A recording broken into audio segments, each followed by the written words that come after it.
ذکر کرتے ہیں ابو لہب کا، اور یہ وہ واحد بد نصیب ہے کہ جس کا نام لے کر اللہ تعالیٰ نے اس کی بدبختی کو بیان کیا ہے، اور پوری سورت اللہ تعالیٰ نے اس کے نام سے نازل کی ہے۔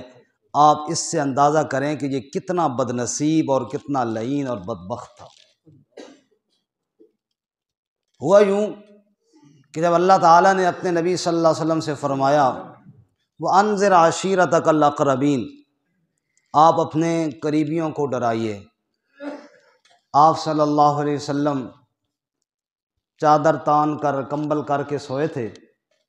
اللہ نے فرمایا یا ایھا المدثر قم فانذر وربک فکبر، اے چادر تان کر سونے والے اٹھیں اور لوگوں کو ڈرائیں اور اپنے رب کی کبریائی کو بیان فرمائیں۔ چنانچہ آپ صلی اللہ علیہ وسلم کوہ صفا پر گئے، اور عرب کے اندر یہ رواج تھا اور دستور تھا کہ جب بھی کوئی اہم اعلان کرنا ہوتا، تو یہ سپیکر والا دور تو تھا کوئی نہیں، ایک بندہ اونچی جگہ پر چڑھ جاتا اور یوں کپڑا ہلاتا اور آواز دیتا یا صباحہ، لوگ اکٹھے ہو جاتے بھئی کوئی اہم اعلان ہے، اور پھر وہ جو بھی اعلان کرنا ہوتا مجمع کے سامنے بیان کر دیتا۔ رحمت کائنات صلی اللہ علیہ وسلم نے بھی اسی سابقہ اصول اور قانون اور دستور کے مطابق یہ اہم اعلان اسی طریقے پر کیا۔ آپ بھی پہاڑی پر تشریف لے گئے، آپ نے بھی کپڑا ہلایا، اسی طرح آواز دی جیسے ہر اعلان والا وہاں آواز دیا کرتا تھا۔ رحمت کائنات صلی اللہ علیہ وسلم کی آواز لوگوں نے پہچان لی، اور لوگوں نے کہا یہ وہ شخص بلا رہا ہے جو جھوٹ نہیں بولتا، جو صادق اور امین ہے، جس کی زبان سے کبھی ہم نے غلط بات نہیں سنی، جس کے کردار پر آج تک کسی نے انگلی نہیں اٹھائی، وہ جو بلا رہا ہے اور اہم اعلان کے لیے بلا رہا ہے، یقیناً بڑا ہی کوئی اہم اعلان ہوگا۔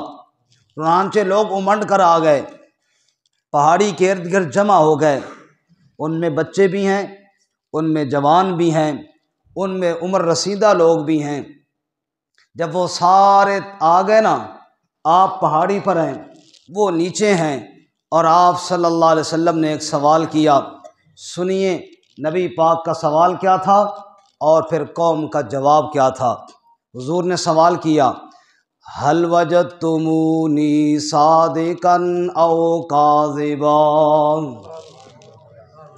هل وجدتمونی صادقا او کاذبا، 40 سال کا عرصہ میں نے تمہارے اندر گزارا ہے۔ یہ اعلان آپ نے کسی دوسرے شہر میں جا کر نہیں کیا، اسی شہر میں اعلان فرمایا ہے جہاں آپ نے 40 سال گزارے تھے۔ هل وجدتمونی صادقا او کاذبا، اے میری قوم کے لوگوں یہ بتاؤ 40 سالوں میں مجھے کیسا پایا، سچا پایا یا جھوٹا؟ کبھی میری زبان سے کسی نے جھوٹ سنا ہو تو بتائے۔ سب نے جواب میں کہا جربناک مرارا، جربناک مرارا ما رأینا فیک الا صدقا، ایک بار نہیں ہم نے بار بار آپ کا تجربہ کیا، محمد تیری زبان سے سچ کے علاوہ ہم نے کچھ نہیں سنا۔ سبحان اللہ۔ حضور نے فرمایا اگر میں کہوں کہ ادھر سے حملہ آور ہو رہا ہے، دشمن مانو گے؟ ان کا جی آپ کہیں گے تو مانیں گے۔ اچھا اتنا اعتبار ہے؟ پھر آپ نے فرمایا قولوا لا الہ الا اللہ، قولوا لا الہ الا اللہ تفلحوا، اگر اتنا میری زبان پر یقین ہے تو پھر کہہ دو نا اس دھرتی پر عبادت کے لائق کوئی نہیں، حاجت روا کوئی نہیں، مشکل کشا کوئی نہیں، فریادیں سننے والا کوئی نہیں، سفینے پار لگانے والا کوئی نہیں، بگڑیاں بنانے والا کوئی نہیں، اولاد دینے والا، صحت دینے والا، رزق دینے والا اور دنیا آخرت کی کامیابیاں دینے والا کوئی نہیں الا اللہ، صرف کون ہے؟ اللہ، اس کے علاوہ کوئی بھی نہیں ہے۔ سبحان اللہ، یہ لا کی تلوار چلائی، جو لا کہا وہ لا ہوا، وہ لا بھی اس میں لا ہوا، جز لا ہوا، کل لا ہوا، پھر کیا ہوا؟ اللہ ہوا۔ فرمایا ساری کائنات کی نفی کر دی، سارے معبودوں پہ تلوار چلا دی، لا الہ دی چھری جس دل تے پھری، پتھراں دے خدا پھنویندا گیا، لا الہ الا اللہ کہہ دیا، سارے معبودوں کی نفی کر دی الا اللہ، سب کی بگڑیاں بنانے والا کون؟ وہی ذات واحد عبادت کے لائق، زباں اور دل کی شہادت کے لائق، اسی کے ہیں فرما اطاعت کے لائق، اسی کی ہے سرکار خدمت کے لائق، لگاؤ تو لو اپنی اس سے لگاؤ، جھکاؤ تو سر اس کے آگے جھکاؤ۔ یہ آپ نے دعوت کی ابتدا فرمائی، سبحان اللہ۔ حیران ہو گئے ہیں، اجعل الآلہۃ الہا واحدا ان ھذا لشیء عجاب، سارے الہوں کو چھوڑ دیں، صرف ایک اللہ ہی سارے کام بنائے گا، ان ھذا لشیء عجاب، یہ تو بڑی عجیب بات ہے، یہ کیسے ممکن ہے؟ وہ باقی لوگ حیران ہو رہے ہیں، تجسس میں پڑے ہوئی ہیں، لیکن ابو لہب بے ایمان نے پتھر اٹھایا اور میرے نبی کی جانب پھینکا اور پتھر مار کر کہنے لگا تبا لکا الہذا جماعتنا، اے محمد تیرے ہاتھ ٹوٹ جائیں، استغفر اللہ، الہذا جماعتنا، کیا اس لیے تو نے ہمیں جمع کیا تھا؟ ادھر اس لعین نے یہ بات کہی، ادھر میرے رب نے جواب دیا تو چپ کر میرے محبوب، تو جو میرا نمائندہ ہے، تو جو میرا رسول ہے، جو تیرے خلاف بولے تو کیوں جواب دے میرے محبوب، میں اللہ تیری طرف سے خود جواب دیا کروں گا۔ اور رب العالمین نے سورۃ اللہب نازل فرمائی اور فرمایا تبت یدا ابی لہب و تب، ابو لہب کے دونوں ہاتھ ٹوٹ گئے، وہ برباد ہو گیا، وہ ہلاک ہو گیا، وہ ذلیل و رسوا ہو گیا، ما اغنا عنہ مالہ وما کسب، نہ اس کا مال اس کے کام آیا، نہ اس کا کسب اور اعمال اس کے کام آئے۔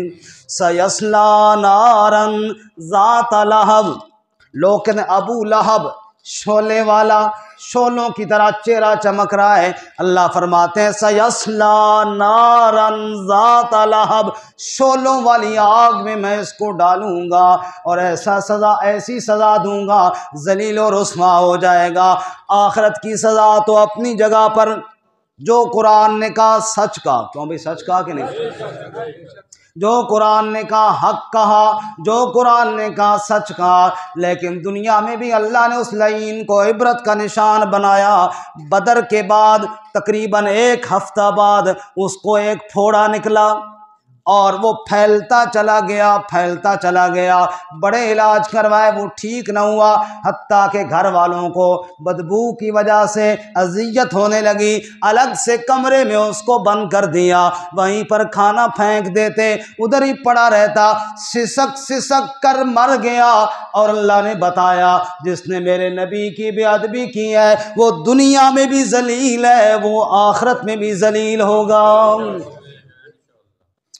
اور ساتھ فرمایا وَامْرَأَتُهُ حَمَّالَةَ الْحَطَبِ، اور اس کی بیوی جمیل، یہ دونوں میاں بیوی بے ایمان تھے اور رسول اللہ صلی اللہ علیہ وسلم کے پرلے درجے کے بے ادب تھے۔ اگر آپ توجہ کریں قرآن مجید میں حضرت نوح علیہ السلام اور حضرت لوط علیہ السلام کی بیویوں کا ذکر ہوا، فرمایا کانتا تحت عبدین من عبادنا صالحین، شوہر بڑے نیک تھے، بیویاں جو ہیں وہ بے ایمانی کی طرف آئیں تو اللہ نے ان کو ہلاک کر دیا۔ اور اللہ نے فرعون کی بیوی کا ذکر کیا، شوہر بڑا بے ایمان تھا، بیوی ایمان لے آئی، اللہ نے اس کو کامیاب کر دیا۔ اور یہاں پہ اللہ فرماتے ہیں شوہر بیوی سے بڑا بے ایمان، بیوی شوہر سے بڑی بے ایمان، یہ دونوں ایک جیسے تھے۔ وَامْرَأَتُهُ حَمَّالَةَ الْحَطَبِ فِي جِيدِهَا حَبْلٌ مِّن مَّسَدٍ، اس کی بیوی لکڑیاں اٹھانے والی، اور یہ وہ لعینہ تھی جو میرے نبی کا نام بگاڑا کرتی تھی، اور آپ صلی اللہ علیہ وسلم کا نام تھا محمد، اور یہ بے ایمان کہتی تھی مزمم، نعوذ باللہ من ذالک۔ یہ محمد کا بالکل الٹ معنی اس کا بنتا ہے، محمد کا معنی تعریفوں والا، اور یہ لعین کہتی تھی مزمم، مذمت والا، کہو استغفر اللہ۔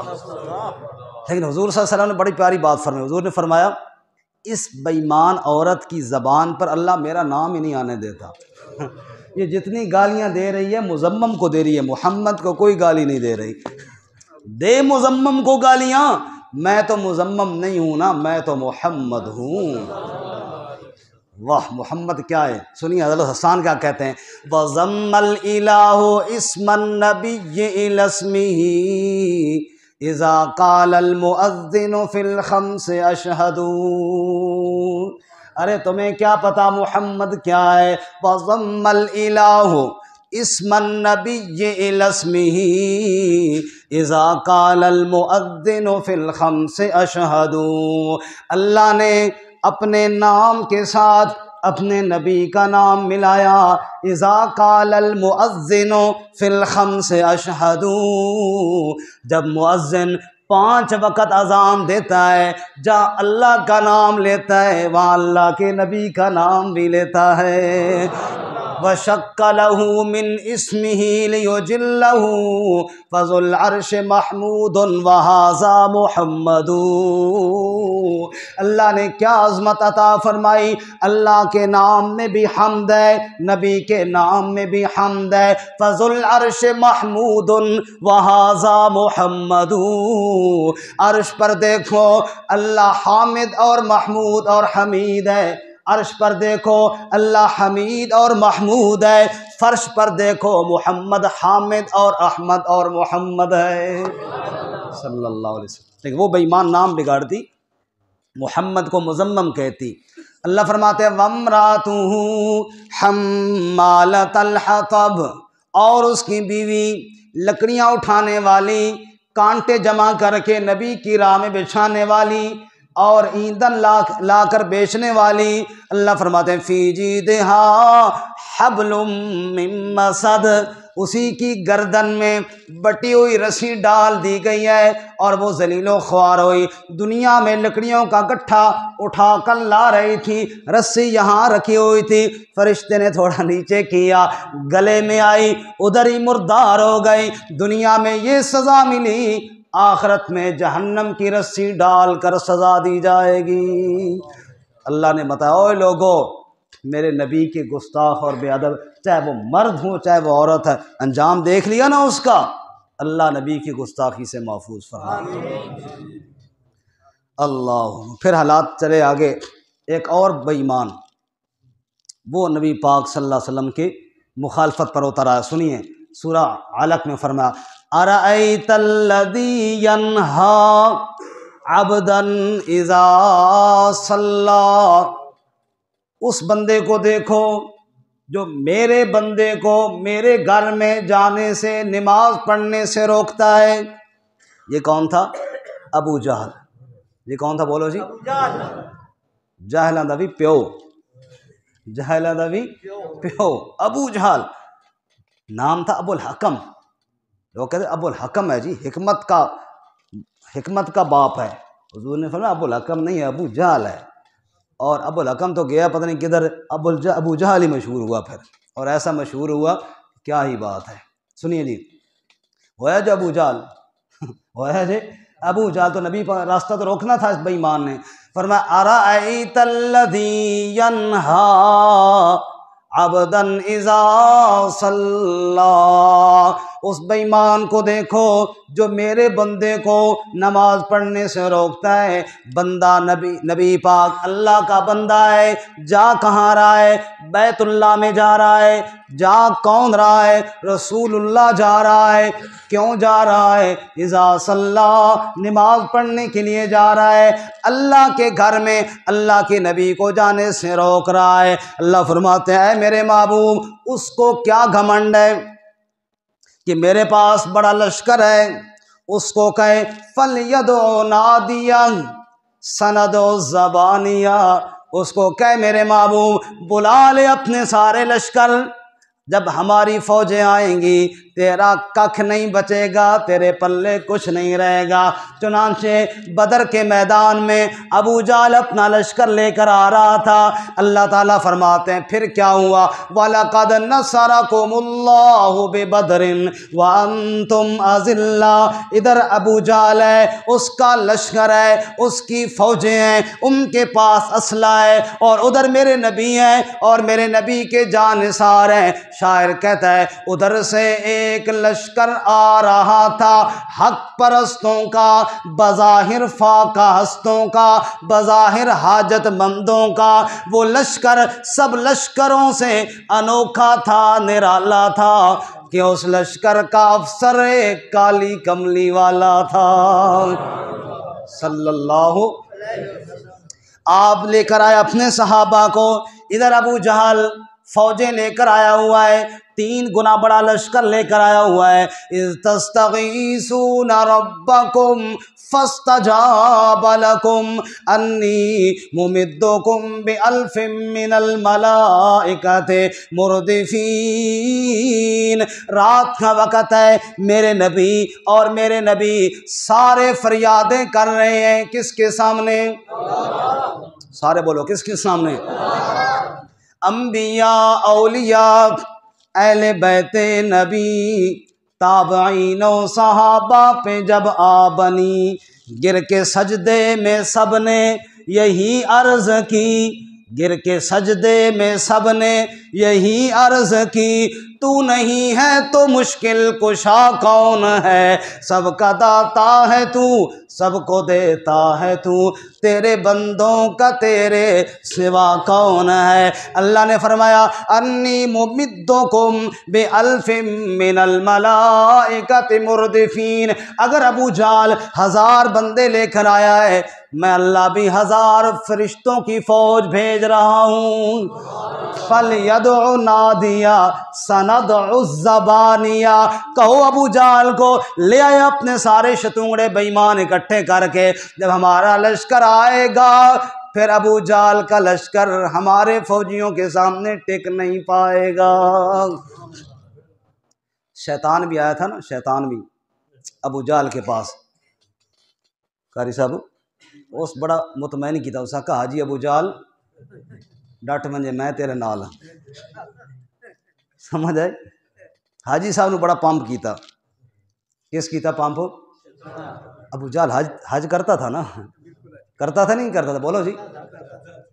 ہمارے ہاں بندہ حج کر کے آیا نا، دکاندار کو ادھار سودا لینا سی، اس نے کہا میرے کھاتے والی کاپی کٹ، اس نے کہا بھائی حاجی صاحب گئے کو خدا نہ خوف آ گیا نے پہلے تو سال پورا ادھار نہیں دیتا نے، شاید آج سارا اکٹھا ہی دے ہوں۔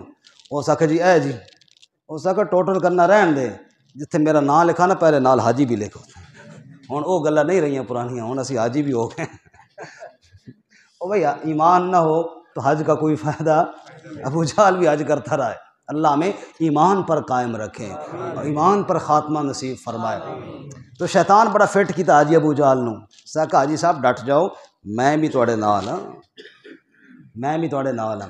اچھا شیطان اپنے شتونگڑے لے کر آیا بھی صحیح بدر میں، لیکن جب دیکھا نا ادھر سے جبرائیل آ رہے ہیں تو شیطان نٹھا پیچھے، نکص علی عقبیہ وقال انی بریء منکم انی اری ما لا ترون، پیچھے جدو نٹھیا نا حاجی صاحب فرمایا وہ کتھے جا رہے ہیں وہ سجنا، کتھے جا رہے ہیں؟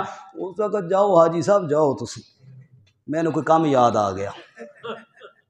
میاں لے کلی صاحب ٹائم پورا تو نہیں ہو گیا تھوڑا؟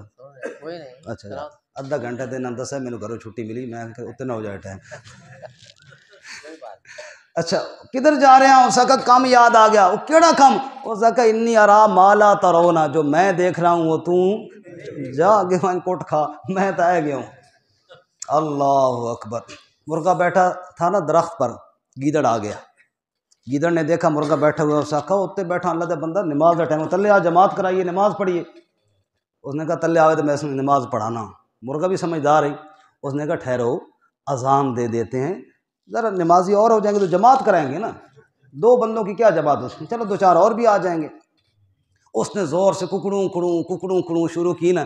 ساتھ ہی غار میں شیر سویا ہوا تھا، اس کی ککڑوں سے وہ جاگا، وہ باہر نکلا نا تو گیدڑ صاحب تو کھسکا. گیدڑ مرغے نے کہا امام صاحب آ گئے نے جماعت کرانے ہیں، کیونکہ شیر کی بھی کیا ہوتی ہے، بولو جی، اور امام صاحب کی بھی کیا ہوتی ہے، شیرنی کی کوئی نہیں ہوتی، یہ یاد رکھنا. شیر کی داڑھی ہوتی ہے. شیر آ گیا تو گیدڑ کو اس نے کہا امام صاحب آ گئے ہیں، کدھر جا رہے ہو؟ جماعت کا ٹائم بھی ہو گیا تھا، امام صاحب بھی آ گئے. گیدڑ آ کے اس مولوی پیچھے میری نماز. شیطان نٹھیا، واپس بھاگا. وہ کدھر جا رہے ہیں؟ اس نے کہا انی ارا مالا ترونا، جا حاجی ابو جال کوٹ کھا، ہم تو یہ جا رہے ہیں. اللہ نے فرمایا کمثل الشیطان اذ قال للانسان اکفر فلما کفر قال انی بریء منک. فرمایا شیطان انسان کو کہتا ہے کافر بن جا، کفر کر، نبی کی مخالفت کر، اور جب وہ نبی کی مخالفت پر تیار ہو جاتا ہے شیطان کھسک جاتا ہے، کہتا ہے ہن تو جان سے تیرا کام جانے. بالکل یہی کام کیا ابو جال کے ساتھ. ابو جال آیا اور بدر کے اندر ابو جال کو وہ ذلت کی مار پڑی، خود بھی مارا گیا، 70 باقی کافر بھی مارے گئے، 70 پکڑے ہوئی ہیں، ہاتھ پیچھے جکڑے ہوئی ہیں اور باقی میدان چھوڑ کر بھاگ گئے. رب نے فرمایا جو میرے نبی کے مقابلے میں آئے گا، جو میرے نبی کا گستاخ بنے گا، دنیا میں بھی ذلیل کروں گا اور آخرت میں بھی ذلیل کروں گا. اللہ اکبر. ویسے میرا ارادہ یہ تھا کہ 4 مثالیں آپ کو سناؤں گا، 2 ہو گئی ہیں، 2 رہتی ہیں. ارادہ پورا کر لیے جی، چونکہ آگے رمضان آ رہا ہے نا، تاکہ اگلا درس ہمارا رمضان سے متعلق ہو اور اس کے بعد پھر انشاءاللہ چھٹیاں انشاءاللہ. جی میاں صاحب ہوں نہیں پوچھنے، کیونکہ ہوں میں نے پتہ ہے کہ ہوں انہوں کو پوچھا ہے تو انہیں یہ آخنا بھی ٹائم پورا ہو گیا تو بس ہوں بیٹھے نے انشاءاللہ بیٹھے رس. تیسری مثال سورۃ القلم میں ہے جی. یہ بھی ایک مکے میں بدبخت تھا، ولید بن مغیرہ. یہ اتنا بدبخت تھا کہ رسول اللہ صلی اللہ علیہ وسلم کے بارے میں بالکل بکواس کرتا رہتا تھا. سنیے ذرا، اللہ تعالیٰ نے اس کا رگڑا صحیح نکالا تھا، صحیح رگڑا نکالا. کیا فرمایا؟ وَلَا تُطِعْ كُلَّ حَلَّافٍ مَّهِينٍ ہمازٍ مشاء بنمیم مناع للخیر معتد اثیم عتل بعد ذلك زنیم ان کان ذا مال وبنین اذا تتلی علیہ آیاتنا قال اساطیر الاولین. اللہ فرماتے ہیں کہ وہ بد نصیب ہے حلاف، بات بات پہ قسمیں کھاتا ہے، بات بات پہ قسمیں جی قسمیں ہو گیا تو قسمیں ہو گیا. حلاف بات بات پر قسمیں کھاتا ہے. مہین ہے بڑا کمینہ آدمی، ہے بڑا ذلیل آدمی. ہمازم مشاء بنمیم عیب بیان کرتا ہے، چغلیاں لگاتا ہے، ادھر کی بات ادھر پہنچاتا ہے، ادھر کی بات ادھر پہنچاتا ہے، اس کو اس کے خلاف بھڑکاتا ہے، اس کو اس کے خلاف بھڑکاتا ہے. ہماز مشاء بنمیم مناع للخیر معتد اثیم، خیر سے منع کرنے والا، نیکی کے کاموں سے روکنے والا، حد سے بڑھنے والا، بڑا گناہگار، بڑے برے کام کرنے والا، اپنا کردار اپنا کریکٹر بڑا گندا ہے، ساری باتوں کو چھوڑو، عتل بعد ذالک زنیم، عتل بڑا سرکش، بڑا ضدی ہے، اور ساری باتوں کے بعد آخر میں یہ بھی سنو، بعد ذالک زنیم، ہے بھی حرام زادہ، ہائے ہائے، ہے بھی حرام زادہ۔ جو نبی کا بے ادب ہوگا وہ حرام زادہ ہی ہو سکتا ہے، حلال زادہ کبھی نبی کی بے ادبی نہیں کر سکتا۔ سب کہو بے شک۔ عتل بعد ذالک زنیم، حرام زادہ ہے، سرکش ہے، کیوں اتنی غرور میں آ گیا؟ ان کانا ذا مال و بنین، تکبر اس کو یہ ہے کہ مال پیسہ زیادہ ہے، اولاد اس کے پاس زیادہ ہے، بیٹے زیادہ ہیں، پیسہ زیادہ ہے، اس وجہ سے میرے نبی کی مخالفت کرتا ہے۔ اور اذا تتلی علیہ آیاتنا قال اساطیر الاولین، اتنا بدبخت ہے جب میری آیتیں اس کے سامنے پڑھی جاتی ہیں، قال اساطیر الاولین، کہتا ہے یہ قصے اور کہانیاں ہیں پہلے لوگوں کی۔ نعوذ باللہ، اللہ کا کلام نہیں، کہانیوں کی کتاب ہے۔ اللہ فرماتے ہیں سنسمہ علی الخرطوم، ہم ان قریب اس کے سونڈ پر داغیں گے، اس کے سونڈ پر داغیں گے۔ یہ سونڈ کہتے ہیں ناک کو، ناک بچ جاوے جی۔ بیٹا آپ کیا مسئلہ ہے؟ وہ کافی دیر سے کوئی باتیں کر رہے ہیں۔ کچھ بھی نہیں، پھر چپ کر کے بیٹھا بچے۔ واہ بھائی، کہ اس کو کیا کریں آپ؟ اس کو کچھ کہنی ہے بات؟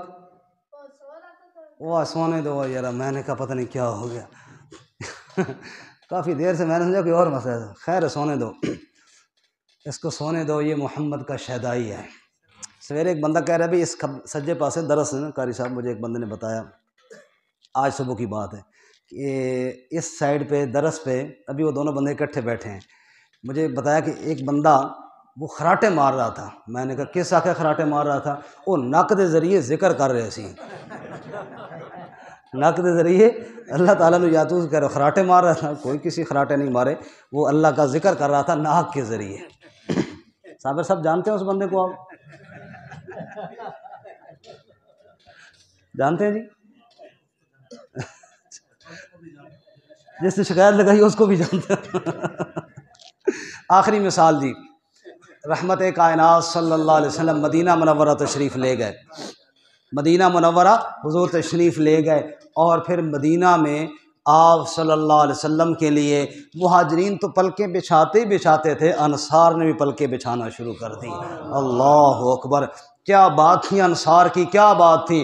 نبی پاک صلی اللہ علیہ وسلم کے ہاتھ پر جب بیعت ہو رہی تھی نا ہجرت سے پہلے، حضور اقدس صلی اللہ علیہ وسلم نے فرمایا اچھا میں مدینہ آتا تو ہوں، لیکن بیعت کرو، وعدہ کرو میرے ساتھ، جس کے ساتھ لڑنے کا میں حکم دوں گا تم لڑو گے، چاہے تمہارا قریبی کیوں نہ ہو، جس کے ساتھ میری صلح ہوگی تمہیں صلح کرنی ہوگی، چاہے تمہارے جان کا دشمنی کیوں نہ ہو۔ انہوں نے کہا جی ٹھیک ہے ہم کریں گے۔ انہوں نے کہا یہ تو پھر موت پر بیعت ہوئی؟ فرمایا ہاں موت پر بیعت ہوئی۔ انصار نے کہا رک جاؤ یا رسول اللہ، تہاڈیاں ساریاں شرطاں سانوں قبول ہیں، ایک شرط ساڈی بھی منو، ایک شرط ہماری بھی مانے۔ حضور نے سنا تمہاری کیا شرط ہے؟ کہ یا رسول اللہ آج مکہ میں حالات ٹھیک نہیں ہیں، آپ ہجرت فرما کے مدینہ آ رہے ہیں، کل مکہ فتح ہو جائے آپ نے ہمیں چھوڑنا نہیں ہے، پھر آپ نے بھی پھر ہمارے ساتھ ہی رہنا ہے۔ حضور نے فرمایا وعدہ ہو گیا، میرا جینا مرنا بھی اب تمہارے ساتھ ہی ہوگا۔ چنانچہ فتح مکہ والے دن نبی صلی اللہ علیہ وسلم اپنی سواری پہ سوار ہیں، حضور پاک صلی اللہ علیہ وسلم کے ارد گرد انصار کا جم گھٹا۔ اب وہ کہنا چاہتے ہیں، ہمت نہیں کر رہے، نبی پاک کے ساتھ ساتھ پھر رہے ہیں، دائیں بائیں پھر رہے ہیں۔ آپ صلی اللہ علیہ وسلم سمجھ گئے، حضور نے فرمایا لوگوں سنو، مجھے شک پڑ رہا ہے کہ انصار اس فکر میں ہیں کہ نبی پاک صلی اللہ علیہ وسلم اب ہمیں چھوڑ نہ دیں۔ سنو لوگوں، دو راہیں ہوں، ایک راہ پر ساری دنیا چل رہی ہو، دوسری راہ پر انصار چل رہے ہوں، میں ساری دنیا کے راستے کو چھوڑ کر اپنے انصار کے ساتھ چل پڑوں گا، میرا جینا مرنا اب انصار کے ساتھ ہوگا۔ چنانچہ آپ صلی اللہ علیہ وسلم نے وہ وعدہ پورا کیا اور آج بھی مدینہ میں حضور آرام فرما رہے ہیں صلی اللہ علیہ وسلم۔ جب آپ کی یہ عزتیں، آپ کا یہ مقام جب دیکھا نا منافقین نے، ان سے برداشت نہ ہوا۔ غزوہ بنو مستلق سے واپسی کے سفر پر مدینے میں ایک بے ایمان تھا، منافقوں کا سردار تھا، کبھی میری امی عائشہ پر تہمتیں لگاتا تھا، کبھی احد کے وقت اپنے ساتھیوں کو لے کر راستے سے واپس پلٹ جاتا تھا، اور کبھی میرے نبی اور میرے نبی کے صحابہ کو نعوذ باللہ معاذ اللہ ذلیل کہتا تھا۔ سنیے اس نے کیا کہا اور رب نے پھر کیسا اس کو جواب دلوایا۔ سنیے ذرا قرآن کی زبانی، سورۃ المنافقون، فرمایا یقولون لئن رجعنا الی المدینہ لیخرجن الاعز منها الاذل، کہہ رہا ہے جب ہم واپس جائیں گے مدینہ، ہم مدینہ کے مقامی لوگ، وہاں پر ہمارے گھر، وہاں پر ہماری جائیدادیں، یہ چیز بعض دفعہ غرور میں مبتلا کر دیتی ہے، اور اسی چیز میں مبتلا کیا تھا اس کو، کہنے لگا لئن رجعنا الی المدینہ، جب ہم مدینہ واپس لوٹ کر جائیں گے، لَيُخْرِجَنَّ الْأَعَزُّ مِنْهَا الْأَذَلُّ، عزت والے نعوذ باللہ ذلت والوں کو اپنے شہر سے نکال دیں گے۔ ہماری عزتیں ہیں نعوذ باللہ، نبی پاک اور ان کے یاروں کی کوئی عزت نہیں۔ یہ بکواس اس نے کی، اللہ تعالیٰ نے کیا انتظام فرمایا، اس کا بیٹا حضرت عبداللہ رضی اللہ تعالیٰ عنہ نبی پاک صلی اللہ علیہ وسلم کا سچا جانثار، سچا وفادار، جب اس کو پتہ چلا میرے بابا نے اللہ کے نبی اور نبی کے یاروں کے بارے میں یہ بکواس کی ہے، اس نے تلوار لی، راستے پہ کھڑا ہو گیا، باپ سے کہنے لگا یا اپنی زبان سے اعلان کر کہ میں کمینہ اور ذلیل ہوں، محمد کریم اور اس کے ساتھی عزت والے ہیں، یا تو یہ اعلان کر یا آج میری تلوار ہوگی، تیری گردن ہوگی اور دنیا ساری دیکھیں گی۔ محمد کے غلام اگر نبی کے بے ادبی باپ بھی کرے تو باپ کو بھی برداشت۔ اس نے کہا تو میرا بیٹا، میں تیرا باپ۔ انہوں نے کہا چھوڑ، سارے رشتے قربان ہیں محمد صلی اللہ علیہ وسلم کی جوتی پر۔ جب اس نے دیکھا کہ اب بیٹا چھوڑنے والا نہیں ہے، مجبور ہو کر کہنے لگا اوے لوگو سنو، میں بھی کمینہ ہوں، میرے سارے ساتھی اور دوست بھی ذلیل اور کمینے ہیں، محمد کریم بھی عزت والے ہیں، آپ کے صحابہ بھی عزت والے ہیں۔ اللہ کریم نے قرآن نے آیت نازل فرمائی وَلِلَّهِ العزت ولرسولہ وللمؤمنین ولکن المنافقین لا یعلمون۔ اوے لوگوں دیکھو، عزت اللہ کی ہے، عزت رسول اللہ کی ہے، عزت نبی پاک کے غلاموں کی ہے، ولیکن المنافقین لا یعلمون۔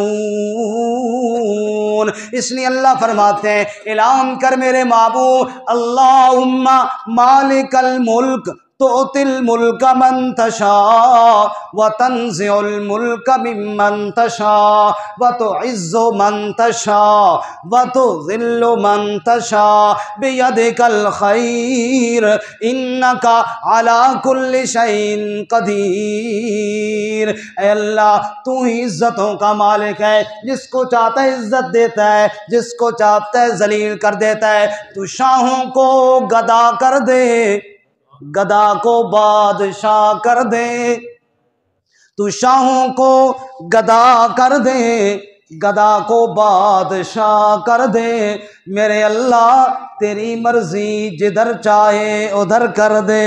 کسی کو تاج سلطانی، کسی کو در بدر کر دے، میرے اللہ تیری مرضی جدھر چاہے ادھر کر دے۔